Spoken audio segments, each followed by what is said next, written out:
E o Brasil perdeu para a Croácia nos pênaltis e volta para casa mais cedo na Copa do Catar. Previsivelmente, né? Pelo menos para mim, né? Eu vou dar uma pincelada para você nesse vídeo a respeito do que aconteceu, do que eu percebi. Presta atenção.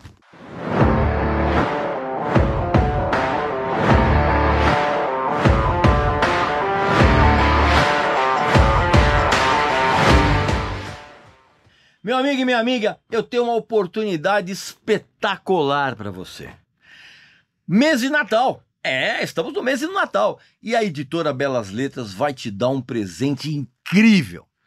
Depois do enorme sucesso que foi a Black Friday, a editora Belas Letras resolveu prolongar a promoção dela com descontos espetaculares nos melhores livros que ela tem. A editora está dando 25% de desconto. E eu vou além, meu amigo e minha amiga. Se você clicar abaixo e finalizar a compra dos livros com o nosso cupom, Regis Tadeu Indica tudo junto, você vai ter também o nosso desconto. Ou seja, você vai adquirir uns livros maravilhosos com praticamente 35% de desconto. E os livros são espetaculares. A maravilhosa biografia do Elvis Presley, O Último Trem para Memphis, que também você pode adquirir juntando os dois descontos com 35% de desconto, cara. Agora, tem dois itens que eu tenho que dar um destaque, meu amigo e minha amiga. Se você gosta de Beatles e você quer presentear alguém que você ama muito ou presentear a si mesmo, você não pode perder a oportunidade de adquirir o box Beatles Tune-In, que na verdade é a primeira parte da trilogia que vai contar a verdadeira história dos Beatles que até então ninguém sabia. Verdadeira mesmo. E você pode adquirir esse box também com um desconto incrível. Basta que você use o desconto da Belas Letras e o nosso, né? Com Regis Tadeu Indica, tudo junto. E você vai adquirir esse box maravilhoso com um desconto inacreditável. Você vai economizar R$270, cara. E outra coisa, aquele maravilhoso box do Paul McCartney, As Letras, espetacular, você também, usando os dois descontos, você vai ter uma economia de R$210, cara, na aquisição dessas obras-primas incríveis. Tem a caixa Led Zeppelin Legends, que vem com um livro espetacular chamado Starway to Heaven, escrito pelo Richard Cole. Nessa caixa vem também um copo exclusivo, vem um fanzine, vem um monte de coisas bacanas. Juntando os dois descontos, você vai economizar R$100. Tem também o ótimo livro Iron Man, que é a autobiografia do Tony Iommi, do Black Sabbath, e também tem o álbum por álbum do Iron Maiden, cara. São livros incríveis que você, usando o nosso cupom de desconto com o Regis Tadeu Indica tudo junto, mais o desconto da editora, você também vai adquirir esses livros com praticamente 35% de desconto. Então, não perca essa oportunidade de passar o Natal lendo livros incríveis e presenteando a quem você ama. Tá legal? Não perca essa oportunidade. Vamos seguir aqui com o nosso papo. Meu amigo e minha amiga, previsivelmente, pelo menos para mim, o Brasil não vai conseguir o hexacampeonato agora no Catar, né? Depois de perder nos pênaltis para a Croácia, a equipe voltou para casa. Quer dizer, alguns voltaram aqui para o Brasil, a maioria, né? Os 3 voltaram para o Brasil, o resto voltou para o conforto dos seus lares europeus, aquela coisa toda, né?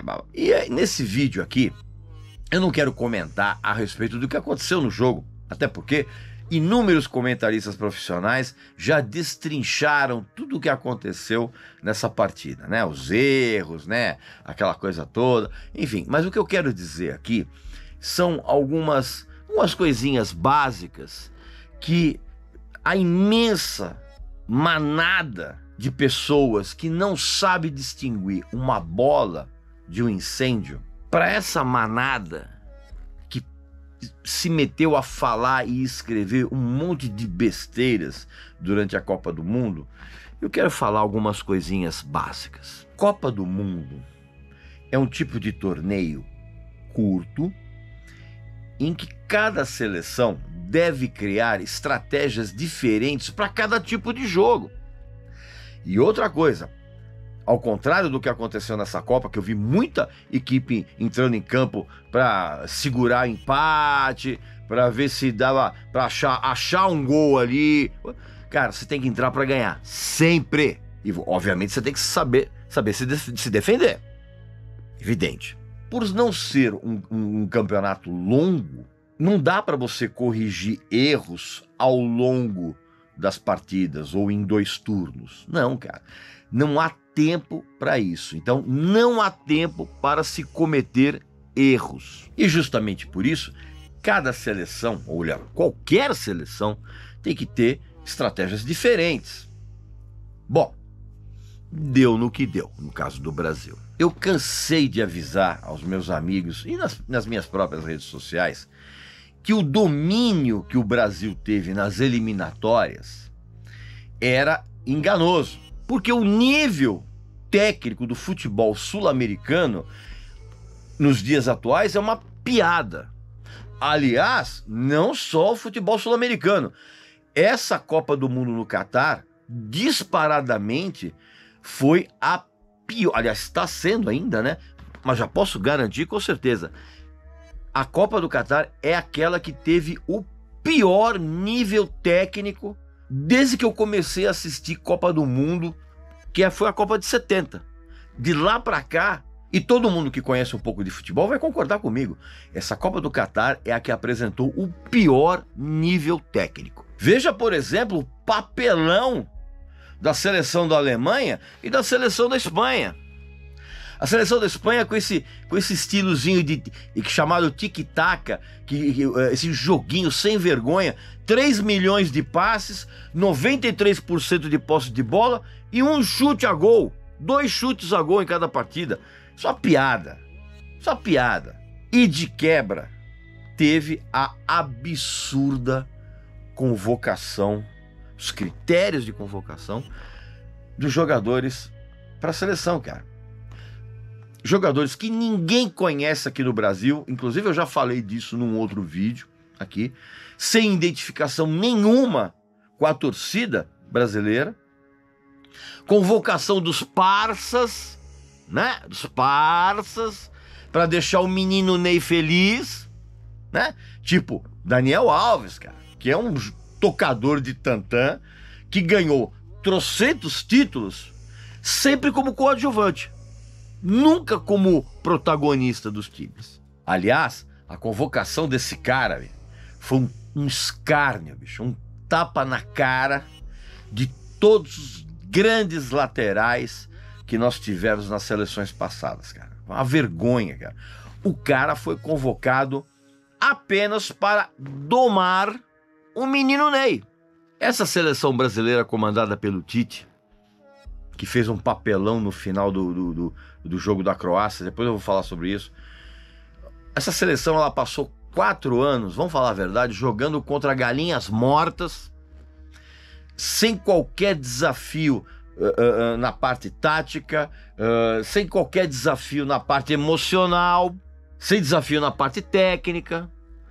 Na única vez em que o Brasil foi esses 3 fatores, a parte técnica, a parte emocional e a parte tática, na única vez em que o Brasil foi realmente testado com esses 3 fatores ao mesmo tempo, o Brasil perdeu da Argentina em pleno Maracanã no final da Copa América. Lembra? Deveria ter sido um aviso e deveria ter sido levado a sério. Não foi, cara.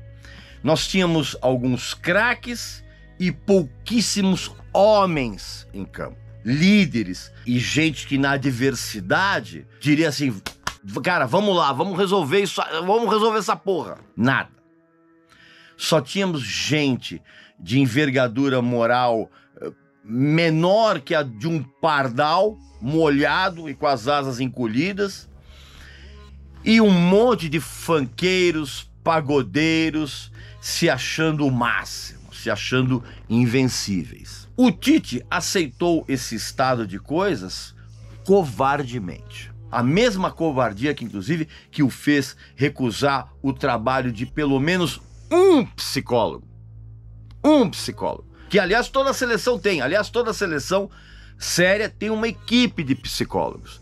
E ele recusou o trabalho desse profissional para uma competição em que a força mental de cada jogador é fundamental. Fundamental para quê? Para você ganhar o título, porra. O Tite chegou e falou assim, não precisamos de psicólogo. Deixa que eu e o Thiago Silva resolvemos tudo isso. Meu amigo, minha amiga, o Thiago Silva era referência psicológica dentro da seleção, cara. O capitão chorão descontrolado de 2014. Eles fizeram um trabalho tão bom, psicologicamente falando, né? Tô sendo irônico, evidente, que o Richarlison, cara, e o Vinícius Júnior, depois que eles receberam aquela onda de puxa-saquismo mundial na primeira partida, eles não tiveram estrutura emocional para administrar isso e eles acabaram caindo de produção nos jogos seguintes, cara. E como eu falei, uma sequência de jogos curtíssima. É a Copa do Mundo. Cadê a psicologia? Então, tudo se resolveria com a família Tite, cantando, batucando e sambando no ônibus, na ida e na volta, essas papagaiadas todas. Trabalho psicológico feito na seleção, só que se resumiu a pintar nas paredes da concentração da seleção brasileira frases motivacionais, assim, típicas de traseira de caminhão, provavelmente extraídas de um livro de autoajuda escrito por um babuíno.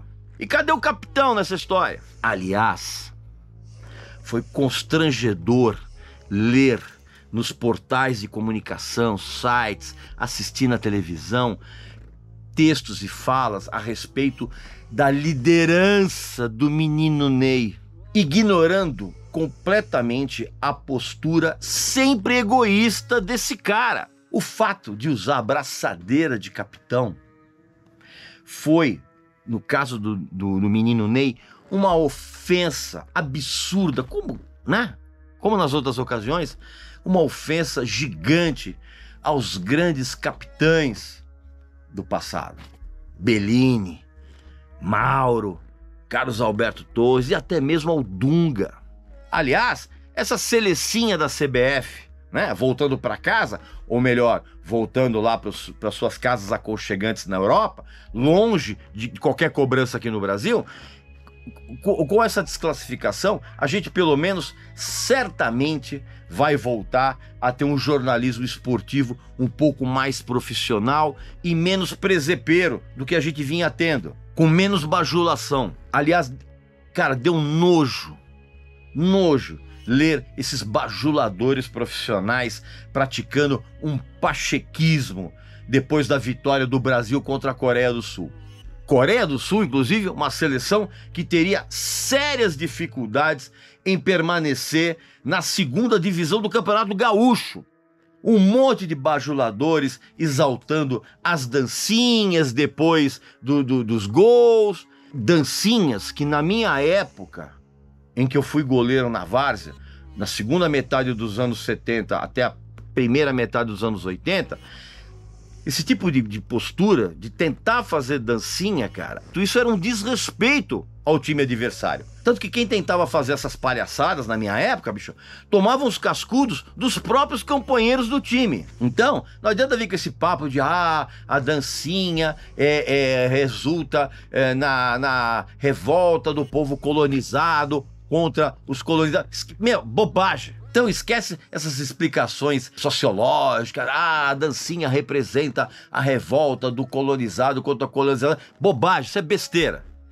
Isso, no futebol mesmo, verdadeiro, da várzea e de qualquer lugar, fazer dancinha era desrespeito contra o adversário. O pessoal apanhava do próprio time. Então nessa seleção agora, que está desclassificada, O que a gente via era um bando de marmanjos se comportando como moleques folgados, que na verdade era uma extensão das próprias atitudes do capitão da seleção, o menino Ney. No próprio jogo contra a Croácia, o menino Ney, ele fez o gol, ok.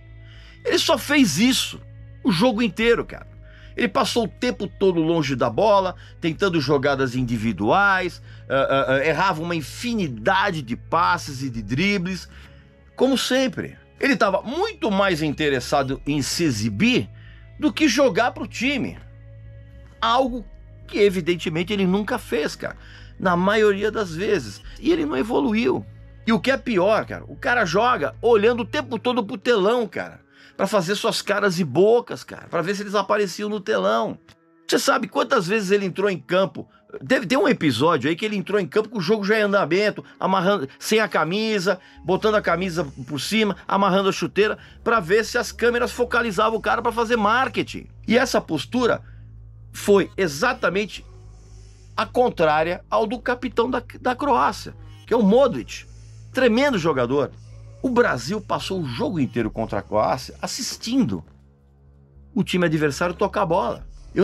Como eu falei, eu nem vou perder meu tempo comentando do jogo, porque gente mais gabaritada já destrinchou esse jogo. Agora eu te pergunto, vê se algum capitão ou algum jogador, antes da Copa, colocou a sexta estrela no calção, né? Lá na casa dele, jogando videogame. Veja se o Neymar, vendo a situação se complicar na cobrança de pênaltis contra a Croácia, aliás, o Tite colocar como primeiro batedor um menino de 21 anos para cobrar o primeiro pênalti decisivo numa Copa do Mundo é um absurdo total. Total. Vê se o Neymar, vendo que a situação estava meio complicada, ele chegou lá pro Tite e falou: ó, muda a ordem que eu vou bater agora. Aliás, muita gente lembrou de perguntar de uma maneira ingênua por que o menino Ney não bateu o pênalti. Obviamente, esse tipo de pergunta demonstra uma ingenuidade e até mesmo uma burrice em acreditar na justificativa que o Tite deu, dizendo que o último pênalti é decisivo e precisa sempre de alguém maduro e experiente para bater. Pura cascata, pura balela. Já faz muito tempo que o Neymar, quando tem essas cobranças de pênaltis, ele exige ser o último batedor. Para quê? Porque ele teoricamente faz a cobrança decisiva, aí ele sai para se consagrar, sai ali de braço aberto, né, voando, fazendo careta, mostrando a língua, né, com aquela atitude infantil que a gente já conhece. Ele exige sempre bater o último pênalti, exatamente isso, para se consagrar pessoalmente, cara, né, fazendo a atitude de uma criança de 5 anos de idade. Vê se o Messi faria algo parecido. Aliás, o camisa 10 da Argentina foi quem bateu o primeiro pênalti no jogo contra a Holanda. Por quê, cara? Porque com isso ele quis passar e conseguiu passar para os seus companheiros justamente uma força mental e uma tranquilidade para você vencer a disputa, que é a atitude de um verdadeiro capitão, que nunca foi o caso do capitão da nossa selecinha. A intenção do menino Ney sempre foi ser o autor do gol da glória da classificação, né? Rumo ao Hexa, aquela coisa toda. Só que tem um problema, só faltaram combinar isso com os croatas. E vou dizer uma coisa, hein? Muita gente de fora também teve a sua parcela de culpa nisso. Como o senhor Ronaldo Fenômeno, com uma postura de ex-primeiro-ministro bem influente, o Ronaldo fez o papel dele de desagregar e tirar ainda mais a conexão da seleção com o povo brasileiro. Escrevendo carta aberta ao menino Ney sem que ninguém tenha pedido, levando os jogadores ali para comer carne com ouro, aquela bobagem toda, aquele babaca daquele cara que fica jogando sal, jogando ouro em cima da sabe, uma babaquice total, uma babaquice. E evidentemente que o Ronaldo passou a Copa inteira ali no camarote especial, fazendo cara de quem estava soltando uns peidos silenciosos ali. Pode reparar. Pois bem, meu amigo e minha amiga, é isso que eu penso. Você tá entendendo? Eu não tô com muito saco para ficar dialogando com gente burra que defende seus ídolos com uma postura absolutamente ignorante, ok? Então, pessoal que ficou escrevendo um monte de bobagem, falando um monte de besteira na Copa do Mundo, antes de você falar a respeito do que você não sabe, tente falar a respeito de algo que o teu pequenino cérebro trate como um assunto preferido, tá bom? Fica a dica.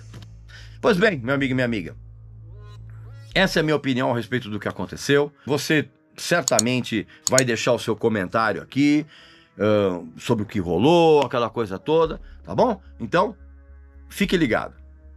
Fique esperto, cara. Futebol é coisa séria, só que não é tratado como coisa séria. Beleza? Então, um abraço, saúde para você, para sua família, para seus amigos e até a próxima.